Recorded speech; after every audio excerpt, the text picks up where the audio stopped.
Hi, everybody. Welcome to Life Stories Podcast, Ministries Making a Difference. I'm Shara Goswick, your host, and I'm so glad that you're here today. Today on the podcast, I speak with Jennisue Jessen, who is the founder of a ministry called Compass 31. Compass 31 doesn't just rescue women and some men from human trafficking. They also provide a place of healing, a place of restoration. They help provide education. They do everything in their power to help these people walk into the life that they were created to live. And they do it in a safe place. And they love on these young men and women. You know, I've spoken to people all over the world who are doing things to change the lives of others. And my eyes have been opened to a lot of suffering that I hadn't thought about before. And I think, especially in this country, you know, we're spoiled. We are spoiled in this place. And our lives may not be perfect. We may each be going through hard things. But I think when there is hurting in this world that we don't see, that doesn't directly affect us, I think it's kind of out of sight, out of mind. And this subject of human trafficking is one of those subjects. If we're not directly affected by it and we don't see it on the news, or we're not reading about it, or we're not looking into what's going on, we don't think about it. Maybe it's just me, but we don't think about it. And so this conversation, I will tell you, it's going to be hard to hear. Some of it's going to be hard to hear. I don't want you to walk away from this conversation only thinking about the awful things that my guest has been through, because she's been through some awful things. My hope is that, number one, you will see that after the things that she's walked through, if she can be healed and she can continue to put one foot in front of the other, and she can continue to trust God, that you will be able to do the same thing. My other hope is that if you are hurting silently, if you have been through some kind of trauma, even if it's not what she's been through, I'm asking that you would get help. You would reach out to a friend. You would reach out to someone that can offer you help. Maybe it's not someone that's going to be able to change your life. Maybe it's not a therapist. Maybe it's not a professional. But it only takes one person to reach out to get help. And I'm asking that you would do that today, because if you are suffering silently, if you are not dealing with hurt and pain from your childhood, from your past, any kind of trauma, it's holding you back from being who you were created to be. And so that is my hope for when you listen to this conversation, that you will see the faithfulness of God to bring healing in Jennisue's life, because I promise you, if she can do it, if she can continue moving on and pressing forward and serving and helping others, considering her life, anybody can do it. Anybody can. I will tell you that part of this conversation is a little bit PG-13, and she announces when that happens. I put a little graphic on the screen, and I paused the sound for a little bit so you could have time to turn it off if you have kids in the room, or you need to wait to listen at another time. I've made that little graphic in there just so you know when that is. Some of it's going to be hard to hear, and I'm just warning you of triggers. If you have been through any kind of sexual assault or trauma of any kind, just prepare your heart for it. But I feel like everybody needs to listen to this. We need to be aware of what's going on in this world, because it's not just happening in other countries. It's happening right here in our own backyard. We need to not just know what to look for and how to be prepared, especially as parents and grandparents and teachers, but we need to know how to pray and how to fight for these children and people that are being hurt and put through things that no one ever was created to be put through. It's a great conversation. It's a hard conversation, but it's a very, very important conversation. And so I thank you for being here. I thank you for listening and sharing and encouraging anybody that you think you might be able to encourage with this conversation. Thank you for being here. Have a great day. Hello. Hi. I'm so excited to meet you. Well, I'm excited to meet you too. How are you doing? I'm doing great. It's been a good busy day, but yes, and started early for me. I have teams working in all over the world. So I was working with my team in Thailand this morning, and then I was working with my team in Uzbekistan this morning. And oh my goodness. So my day started early because they're on the other side of the world.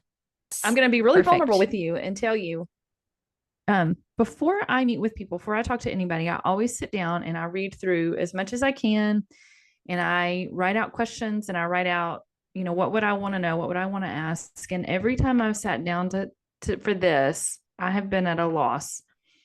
Where do I begin? Where do I even begin? Because this subject, it's not talked about enough. It's kind of in the shadows, and it's not talked about enough, and it's hard. It's hard to hear about, and I know it's hard to talk about, but it's so important. And, my kids are all grown, but I have granddaughters and I have nieces and I have young women in my life that this is a scary thing. It's a scary subject. And so I definitely want, the highlight to be what God has done and how in your ministry and all that you're doing. But I don't know that you would have been in this position had you not had the story that you had. And so I only want you to share what you're comfortable sharing, but I know I want to talk about Compass 31, and I want to know why you came to the point of starting that, where your heart was, and what you're doing with that ministry. Yep. That's a lovely story, and not so difficult to hear that part of the story, how God brought Compass 31 into existence. Yeah. So I'm happy to talk about any and all of those things. I love it when I'm invited to be a guest and I can speak freely about my faith, because not all podcasts are like that, right? Yes. And I can totally just have like a high level human trafficking conversation too. Yeah. But anytime I get to recount the faithfulness of God, I end up leaving encouraged, inspired myself. It's always, I mean, there's definitely the vulnerability in sharing, of course. But at this point, it's always recounting his faithfulness, how Jesus showed up again and again and again. And so that will hopefully inspire your listeners to know that that there's hope, and that they can play a role in seeing people who might be vulnerable. And so tell me about Compass 31. Tell me what you're doing with that ministry. Okay. So Compass 31, we're an international counter-trafficking organization. We were founded in Thailand in 2011. And so we're in our 14th year. June celebrated our 13th birthday. Wow. We focus on prevention, restoration, and leadership development. So prevention, we have a tool called Priceless Cube. This little handy dandy gadget that talks about the risks and realities of human trafficking. Oh, wow. Yeah. And so this tool is being used right now in 44 nations, in at-risk areas in 44 countries. And so that's the focus of our prevention work. We train national leaders and community leaders and kids to know what the risks and realities are and how to protect their own communities. So we don't come writing in with a white savior complex. We just equip the nationals to do it in their own language with their own stories. So that's in 44 countries so far. And then our restoration work, we have restoration programs in Thailand, Bangladesh, Uzbekistan. We have our first outreach center in Athens, Greece. And then I don't have a residential facility in the US, but I'm personally mentoring 18 survivors that are somewhere in their journey towards greater freedom. And so that's the restoration side. And then leadership development is one of the things that kind of sets Compass 31 apart, is that we have a commitment to all of our program participants that when they come into our program, we commit to them to their highest level of education that they desire. Wow. So we walk with them to their highest capacity. We've had one graduate law school and pass their bar exam. We've had 2 get their master's degrees in social work. Wow. We have 2 more that this next May, they will graduate with their master's degrees. Some have gone to sewing school. Some have gone to beauty school. Right. That it's just whatever. I'm a mama. And I want these girls and kids to be whatever they were meant to be before trauma happened. Yeah.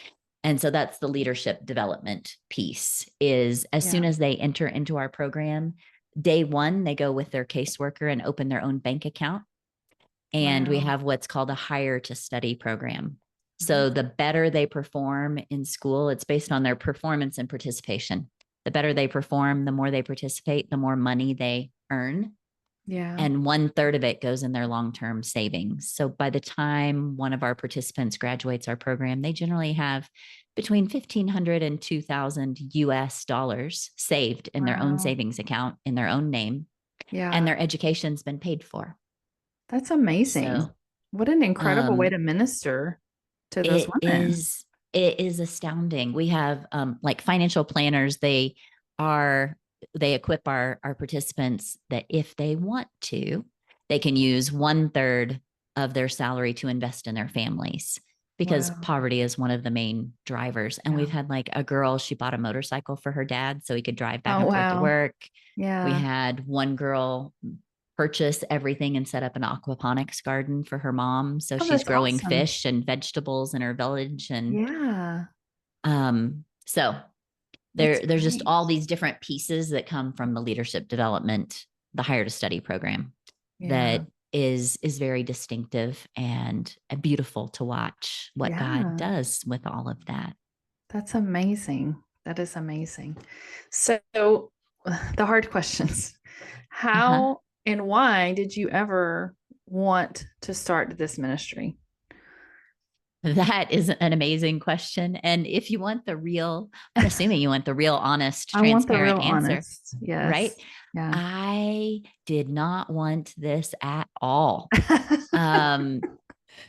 I came from a history of trauma, and God rescued me from the dark. And many years later, I felt like he was calling me to step back into it. And honestly, I was like, no, no, like the audacity of God to say, but will you trust me here? It's like Jesus on the cross. He could get down, but he chooses not to. Mm-hmm. And from that place, but will you trust me here, to step into the dark? And so my husband and I were living in northern Thailand at the time, working for a church planting ministry. And we couldn't go on a date on Friday night without encountering men exploiting little kids. It was everywhere we went. And so I knew, I expected at some point that God would use my story, the way he intervened to redeem me, to impact other people.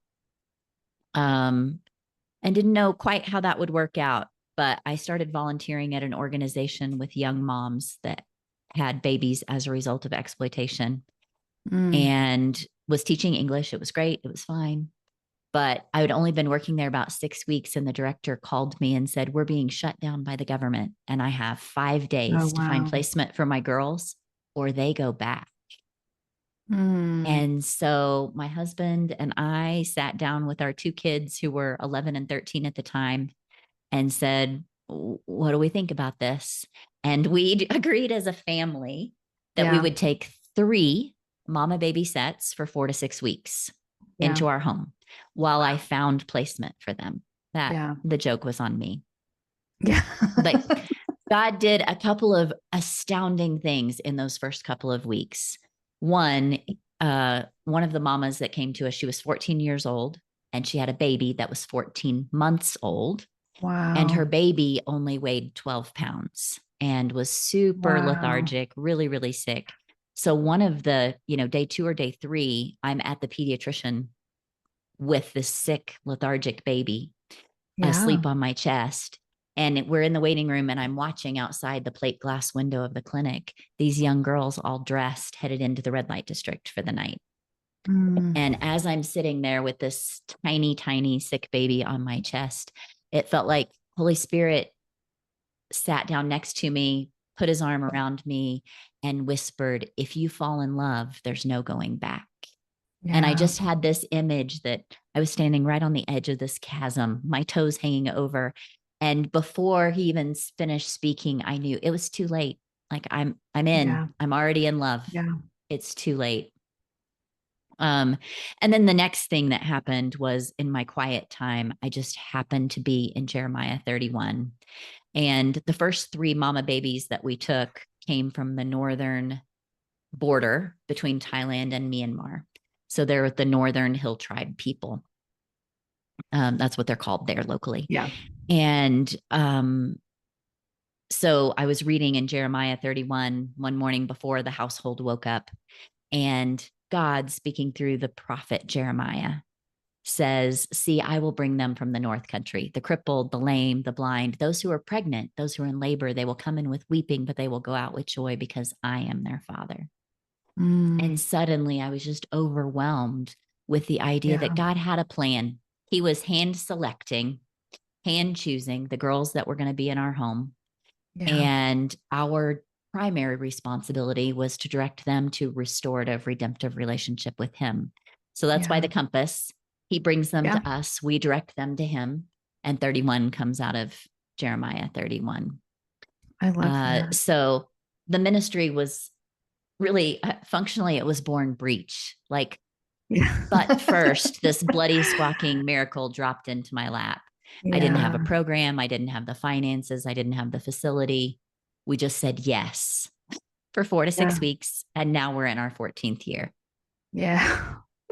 And we saw God impact last year, in the last calendar year, more than 53,000 people through our programs, which is just astounding to me. So far beyond what I would have ever dreamed possible. Yeah, that is amazing. So I don't know. There's a lot I don't know. In other countries, like you were saying, you can see these young women going out to these places that you know what's going to happen to them. We don't see that over here, but it still happens over here all the time. And I've talked to my daughter about things, not about this, but about things. And she's like, Mom, I don't want to live in fear. I'm like, I don't want you to live in fear. I want you to be aware. And that's what I want people who are listening to hear. I want them to be aware. And I don't want to walk around in fear of what could happen, but it happens all the time. And so we need to pay attention. So in doing what you're doing and the girls that you meet with and the things that you've seen and what you've been through, what do parents and people who are taking care of kids, what do we need to be aware of? Even in the United States, even in these pretty little neighborhoods, what do we need to be aware of? What a beautiful and brilliant question, because it does look different in the US than it looks overseas. And so many people in the US, compassionate, intelligent people who are invested in justice, they want to have an impact. But we tend to have these like Hollywood stereotypes of what trafficking looks like. And we imagine that there's a Liam Neeson or Jim Caviezel that's going to kick down a door and drag out kids and be the hero. And that's not really an accurate picture of what trafficking looks like, especially here in the US. The difference, one primary difference, is 76% of individuals that are exploited in trafficking are originally sold by a family member or an intimate partner. Wow. And so we tend to think of trafficking as a stranger, like the white van pulls up and you're nabbed and drugged and drug off into some mysterious place. But in reality, the fastest growing trafficking right now in the US is high school kids, upperclassmen trafficking middle school kids. And these are the kids that are doing the trafficking, that are exploiting other children. They're the popular kids. They're the in crowd. Wow. They're the pretty girls that everybody wants to be. And what they're doing is they identify kids that are, 6th, 7th, 8th, 9th grade, that are maybe a little bit on the fringe or from difficult circumstances. And they start grooming them. They invite them to a party, come hang out with us. The kid is flattered. They end up at a party where they're drugged or under the influence of some substance. While they're under the influence, they're assaulted, and or pictures are taken of them in compromising positions. And then they get bullied, sextortion. They get bullied into, if you don't do this thing, then we're going to send this to your dad. We're going to send this to your youth pastor. We're going to send this all over school. And so those kids are in middle school and living at home. Yeah. And they have loving parents, and they're hiding what's happening to them for fear of exposure. Yeah. So trafficking doesn't look like what we see on a big screen. It looks like somebody being deceived by somebody they trusted. Yeah. And ending up in circumstances that they don't know how to escape from. Right. So as far as, parents, if you're raising kids at home and say you have a Christmas party, say you have a birthday party, and there's 15 kids running around your house, I tell parents to look around the room and count 1, 2, 3, 1, 2, 3, 1, 2, 3, because statistically 1/3 of the children, 5 of your 15, will experience sexual assault by the time they turn 18. And sexual abuse, sexual assault is a tremendous gateway into exploitation. Because that's where a child's patterns of relations are set. They come to view their worth and how do I stay safe? And I stay safe by submitting and being silent and going along and putting on a smiley face. So the kids sitting around your birthday table, blowing out candles, look likely like normal kids. Yeah. But if we will slow down and see and offer ourselves and our homes as safe spaces, then it will give those children an opportunity at some point to either disclose to our child or to disclose to the adult in the household, so that you could intervene in a way that would be strategic and effective. But that's really what a lot of the trafficking in the US looks like. We certainly have labor trafficking a lot in illicit massage businesses, in agriculture, in spas, in restaurants. But sexual exploitation is almost entirely, 76% is originally by a family member. So you talked about the high school kids doing this and this is maybe a stupid question, but what's in it for them? The power that they have? Are they doing it because for money? Why are they doing that? Yeah, it's not a stupid question. It's astounding, isn't it? It doesn't make any sense to me, because it not only is it the upperclassmen, but it's primarily girls that are doing it. Across the board, 42% of traffickers are women, are females, which again is astounding. It is. So what they're getting from it is the popularity, is the power, is and the money. And these are, like I said, these are the well-off kids. These are in the upper middle class neighborhoods that are exploiting more vulnerable kids, foster kids, kids that stand out or whatever. And it's all about the popularity, this makes me cool, this gives me power, this gives me extra spending money to buy the things my dad won't buy for me. The shoes, the phone, the things that they want. And I think as a society, we have just become so disconnected from each other and the value of humanity. And COVID certainly impacted that, when we were all separated and masked, and the only connection was online or in a lot of ways. And it had a huge impact on our youth growing up. Yeah.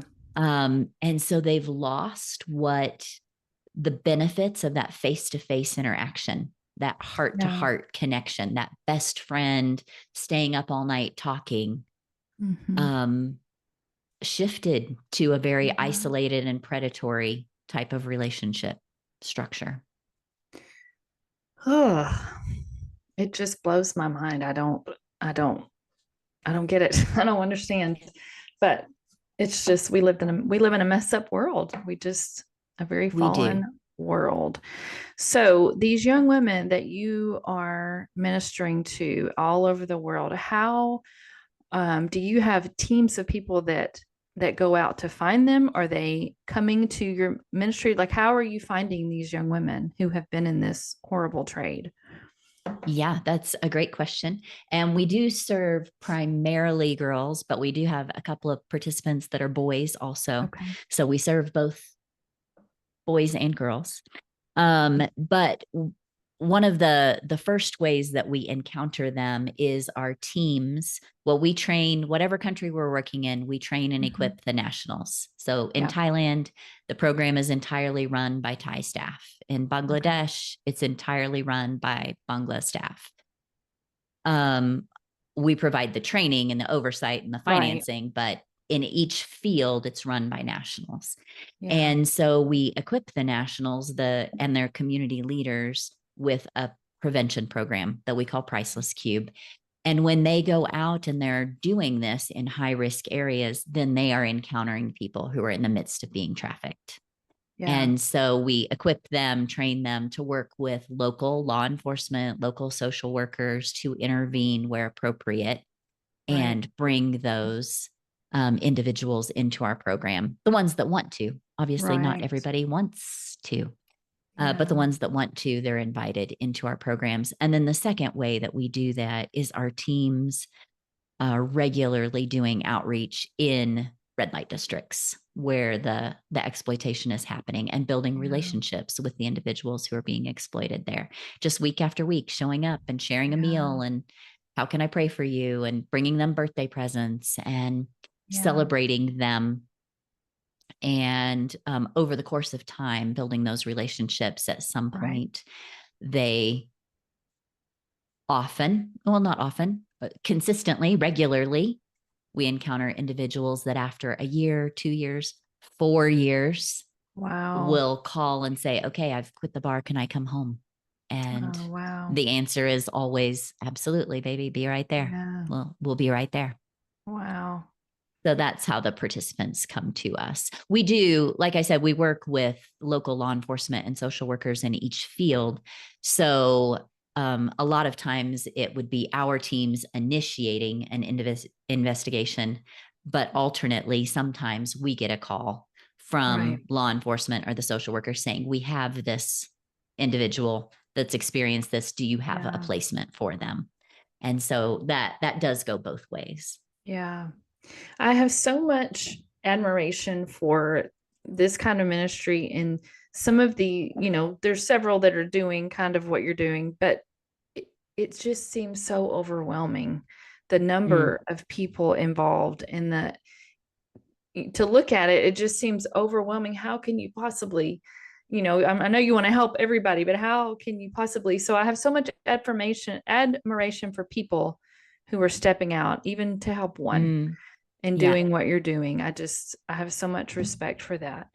I watched your video on your website, and one of the things that you talked about was, and I've heard this before, that when people are viewing pornography, that it is furthering the exploitation of these young women, because a lot of them are trafficked or have been trafficked. Can you talk a little bit about that? Because I don't know that it would stop everybody from doing it, but I don't know that people know that. I've heard that once before. Will you talk about that a little bit? Absolutely. So I tend to say that pornography is the marketing department for trafficking, for a whole lot of reasons. One, it is impossible to watch on a screen and determine whether the performer on the screen, the individual on the screen, is there by choice or because of force, fraud, or coercion. And we have lots and lots of cases of individuals that have exited pornography, and their story is consistently the same. Like, I did agree that I would do X, Y, and Z, but I did not agree to this and this. But they show up on set, and if they don't sign the consent form, then the director, their agent, you're going to get blacklisted. You're going to have to pay for this whole day of production because now we can't shoot. So you're going to be $10,000 in debt if you don't do this one scene. Yeah. And that becomes coercion. And when sex is performed under coercion, then it becomes rape and or sexual exploitation.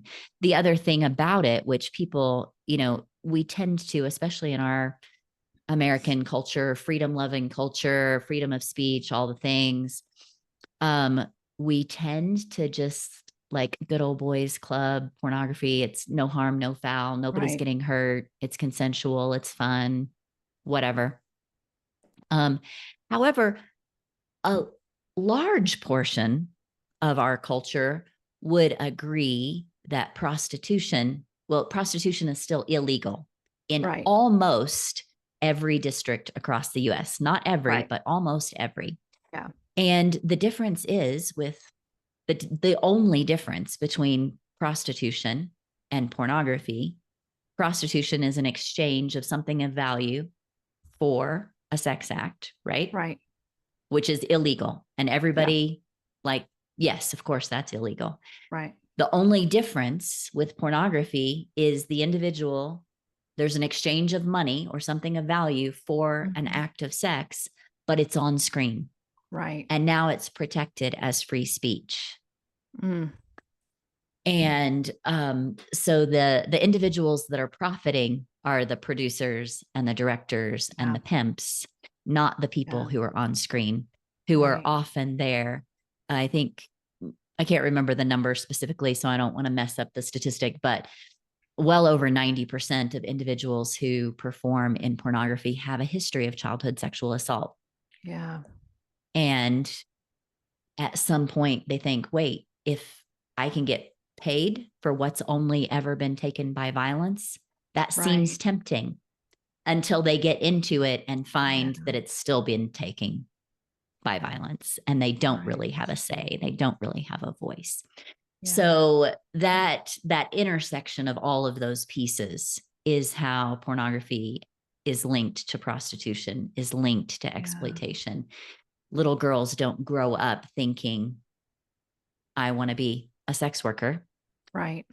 People end up in exploitation because they don't think that they have any other viable option. Yeah. So trafficking is always an exploitation of vulnerability, and it happens as often in pornography as it does in prostitution. Wow. Gosh. Ugh. Yeah. It's heavy. It's just heavy. So you had your own story of trauma, and then I'm sure you went through years of healing and ministry and things to get you to the point where you could minister to these other women. Can you tell me about the faithfulness of God in your life and you don't have to share anything you don't want to, but how you saw the faithfulness of God in rescuing you and then to the point where you are today? Yes. As hard as my story is, it's one of my favorite things to recount the faithfulness of God. So I will just preface it for your listeners. If they're listening in the car, if they've got kids in the back seat, this might be a headphone part of the conversation because we are talking about sexual exploitation. Want to give people permission if that trigger warning, all of that for content. Even still, I'll speak really PG for everybody's heart. Yeah. For mine as well. I could spend an hour recounting bloody details, but it wouldn't serve me or your audience. Right.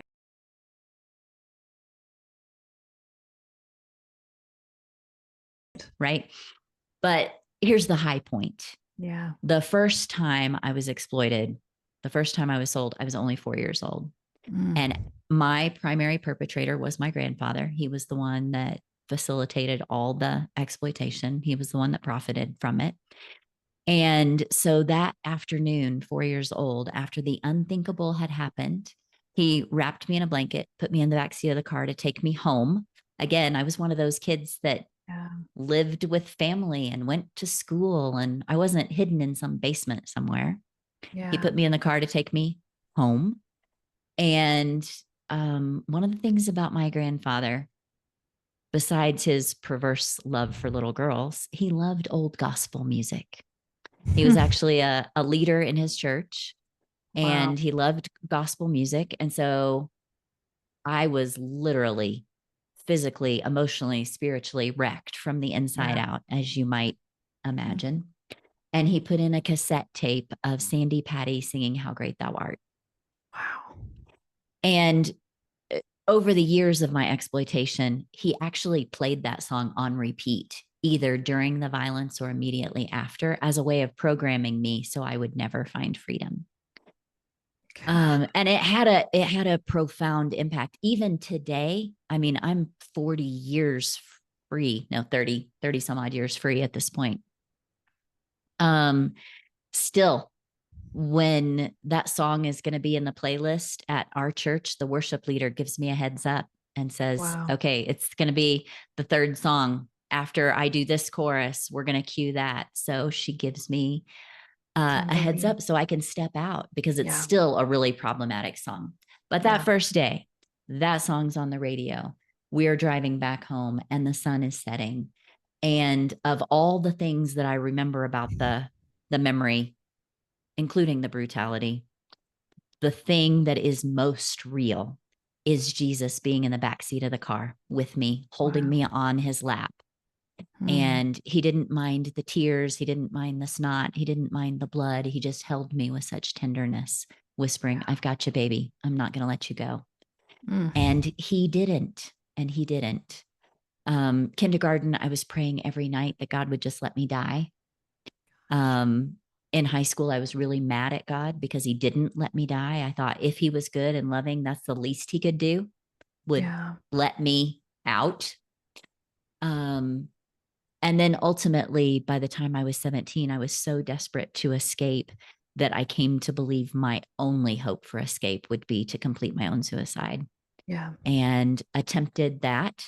And even there, even in the midst of that, Jesus stepped in and intervened. And clearly I wasn't successful. Here I am. Yeah. But the next day, I found out I had an appointment the next afternoon and found out that I was pregnant. And so God used sin to send a son that saved my life. Obviously, his perfect one, Jesus, with grace unending, and my perfectly imperfect blue-eyed boy who tore his way into my world Christmas break my freshman year in college. Wow. But that gave me, as desperate as I was to escape and really to die, I didn't want to die with that extra layer of guilt on my conscience. I knew I had to stay alive at least long enough to give birth to this baby. And initially I thought I would place him for adoption. I didn't think I would be able to parent him. But as he grew within me and then was born, God awoke in me this mama bear instinct where I had never been successful in fighting back as a child. The few times I tried, the consequences were so severe that I learned my survival was dependent on silence and submission. And I got really good at that. So I quit fighting. But now with an innocent baby to protect and this mama bear instinct, I was finally had enough courage to be able to disclose to a counselor enough of what was happening for her to intervene and get myself and my son to safety. And that's really where our freedom began. So that was 18. Now I'm 52. So 34 years ago, I guess. Wow. And what did your freedom journey look like from the point that you were taken out of that situation to, and I know it was decades because I have my own trauma and my own freedom journey that took decades. And my story is not yours, but it was traumatic, and it's taken decades to get where I am today. So what did it look like for you? It has been absolutely, it is a journey. I have had, and I'm sure you have had this experience too. There have been moments on my freedom journey that were absolutely parting the Red Sea kind of moments. Like there is a before and there is an after, and everything pivots, everything changes on this one moment, this one encounter with Jesus. And I have those milestones over the course of my journey. But also, what is true, I think, of most people's journey towards freedom is very much like when Jesus heals the blind guy and he touches him, and the guy says, "Oh yeah, I see people walking around like trees." And then Jesus touches him a second time. And it's not that his power was lacking, right? He lacked nothing. He was God in the flesh. Yeah. But what that story says to me is the more times we are touched by Jesus, the more clearly we see. And so much of my healing journey has been sometimes crawling forward on bloody knees, just gutting it out, just one step at a time. But him meeting me, touching me, giving me clearer vision of who he is and who I am in him. Yeah.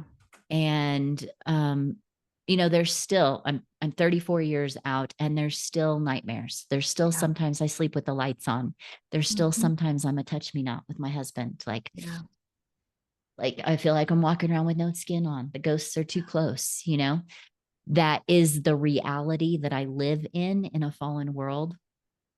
But a lot of my therapeutic healing was focused on identifying triggers and then learning how to avoid those or minimize those, right? Right. But I experienced 14 years of being raped for profit. There's triggers everywhere. Yes. Right? Yeah. Like you can't desensitize yourself to every type of cologne and every type of body style. And that there's triggers everywhere. But one of the profound shifts for me was when Holy Spirit really nuzzled in close and invited me to consider that instead of a trigger, it was an invitation. That Holy Spirit was allowing me to see and feel something and feel appropriate. You get, when you're triggered, it's fight or flight, immediate reaction, right? But to see that as praiseworthy, like, look at this amazing body that God put me in, that he equipped me to meet all of that violence and survive it. And so now every trigger, even if they happen, yesterday, if I get triggered, I feel all the feels and it immediately turns into praise that, oh my gosh, that is a completely appropriate reaction for what I went through. And look at what God has done. Look at what God has done. And so to use every uncomfortable space that happens as another opportunity to lean into Jesus and go, okay, show me, where are you here? Where were you then? Where were you in that moment? How do you want to redeem this moment for your glory? Right. How will this help my healing or somebody else's healing? And that really was probably one of the most pivotal parts of my healing journey, was not trying to avoid triggers and always be on the defensive, but welcome them. Like, okay, come on. Because everyone is just further evidence of the faithfulness of God. Yeah. That is so powerful to me because I don't have triggers. I have physical situations where I can't escape. Those are the ones that I have the hardest time with. Yeah. Airplanes, I'm not a big fan of being on an airplane. Elevators, really, really hard.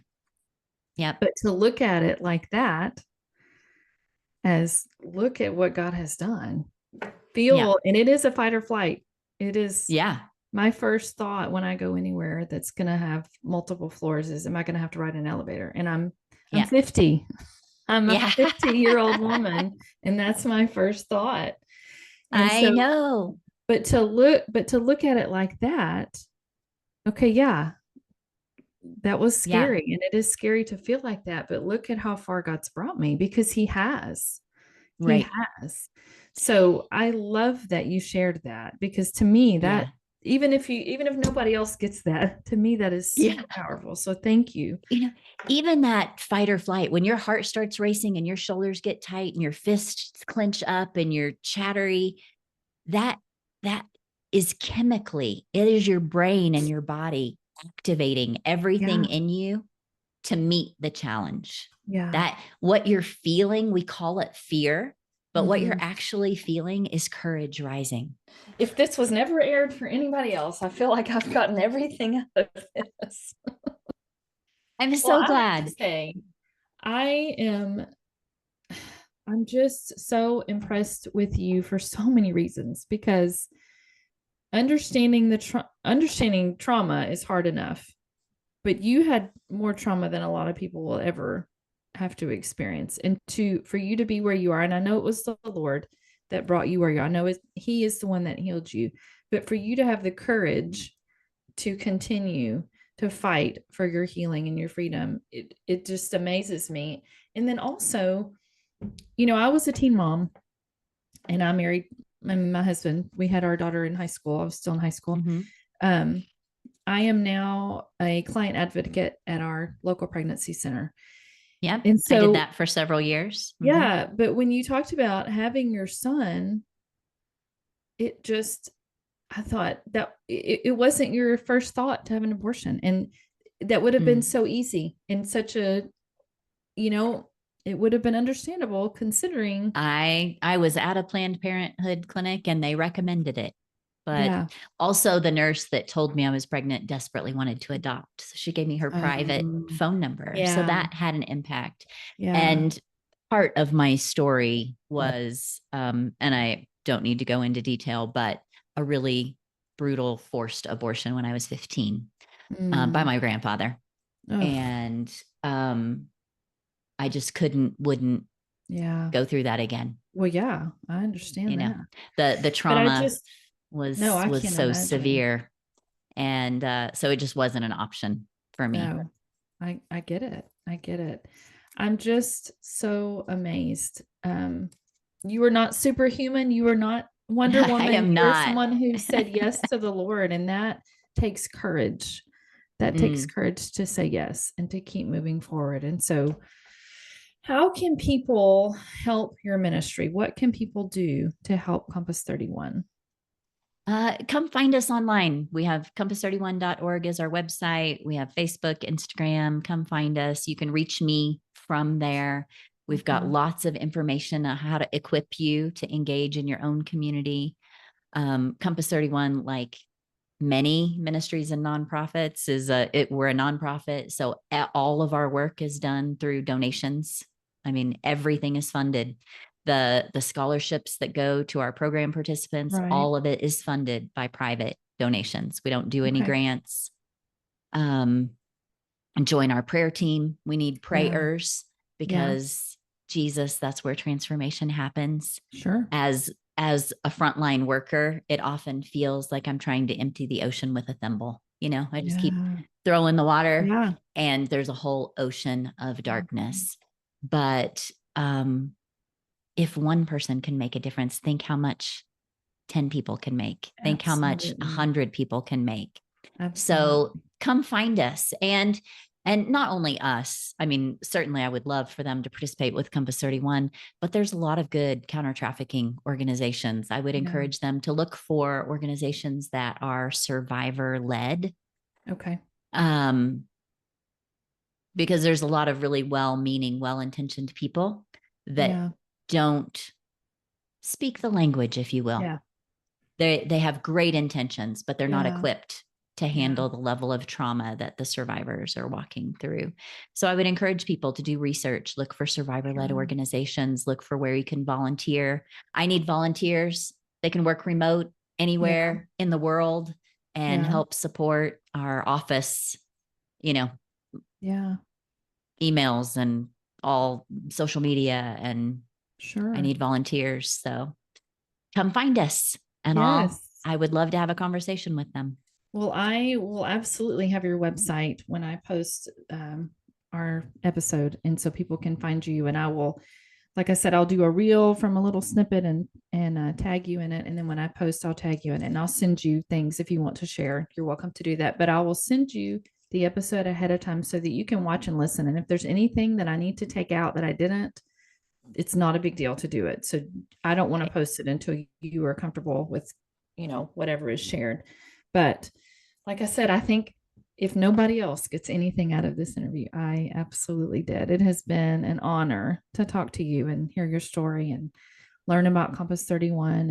And it is for me too. Thank you for giving me an opportunity. Like I said, so much of my young life, I existed in silence and submission. So when I'm invited to a space like this, and I get to use my voice and proclaim God's goodness, it is healing every time. So thank you for extending that grace to me. I deeply appreciate it. And I'll be happy to share. I feel completely comfortable with our conversation. There's not anything we've talked about that isn't out there in some form already. Right. So yeah.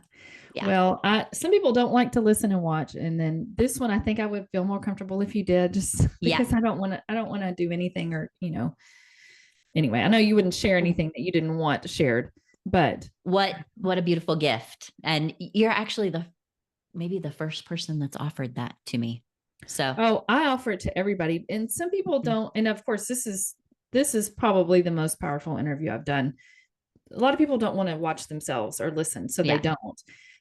But I always offer because maybe somebody does, and maybe maybe we said something that should have been taken out, or you never know. I go on rabbit trails I hate watching myself or hearing myself, but I have an office assistant, a volunteer, and she does all of that for me. So okay, good. She'll watch it. She'll pull out clips for us to put on social media, and if there's anything, she's been working with me for years. So if there's anything that I would be uncomfortable with, she will pick right up on it. Okay. Good. Mm-hmm. Well, thank you so much. I don't know how often you come to Texas, but if you ever come to Texas, let me know. Thank you so much for your time. Thank you so much for talking to me. I hope you have a wonderful rest of your evening. You too. You have a great night. All right. Bye. Bye-bye.